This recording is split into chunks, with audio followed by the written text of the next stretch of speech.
I appreciate all the feedback I've been receiving both online and on the telephone from people regarding my findings about Windows Operating System 10 having certain certificates that are found on many business computers within the US. There were 4 certificates I talked about in my report, but I want to try to explain in more simple terms what this means.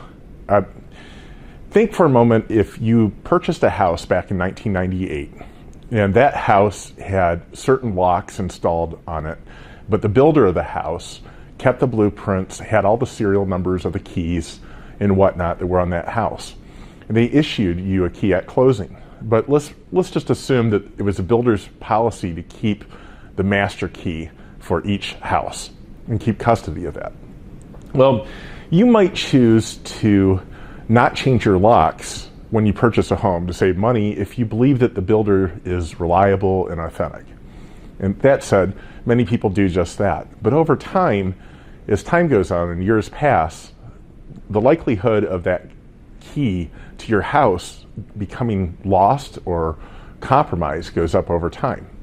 Now let's just assume that you stayed in this house and you stayed there for 20 years. Now it's 2017, 2018. And you heard that in 2017, your builder got totally compromised. They were ripped off, copies of the keys and everything else presumably were stolen. Would you replace the locks in your house, or would you just blindly continue to use the locks? Well, that's kind of like what we have here. There's some people arguing that there's nothing to worry about it because the certificate authority was purchased by various entities and now it's owned by DigiCert, so there's nothing to worry about. Well, the academic research shows that if you have a certificate authority and the private key was compromised, that the whole platform you're using could be compromised. Now, I don't know about you, but I don't really want Equifax having my master key. And even if Equifax doesn't have that key now, there's a high probability that that key got compromised along with all of our social security numbers and everything else. So while I can't prove that Equifax's private key was compromised, just use a little common sense on this. Do you really want to keep a key that's 20 years old and allow that to unlock the root of your computer potentially? I don't. So I would urge everyone to put that key into your untrusted root within your operating system and block the key. Some people have assailed me talking about the strength of the key and the SHA-1 algorithm. Well, it's kind of like this. Let's assume that the lock is made out of flimsy metal.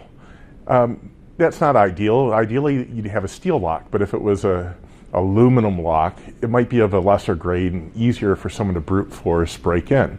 But my greater concern is who created the lock and who has those keys. If you don't trust the maker of the lock mechanism, or you think that the key might be out there, do you really want to wait around until you're compromised? I mean, for Christ's sakes, we have so many compromises going on. Equifax set up a brand new site for credit reporting, and people were getting malware on their computers from it. And the IRS just recently, late last year, they revoked the contract with Equifax due to the breach. So if I were you, I would want to make sure that every root certificate on my computer had accountability. Someone should be vouching for these certificates. Microsoft has a list that they published in January of 2018. I went manually one by one through those certs and I compared them across many business computers. And what I found there were 4 keys. 3 of them were very weak crypto algorithms.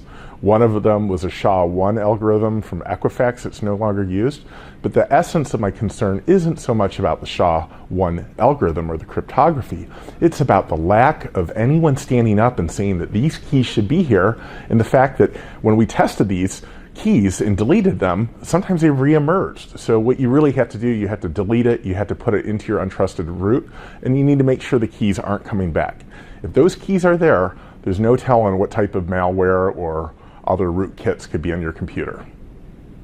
If you have any further comments, feel free to email me at lee@neubecker.com. Thanks so much.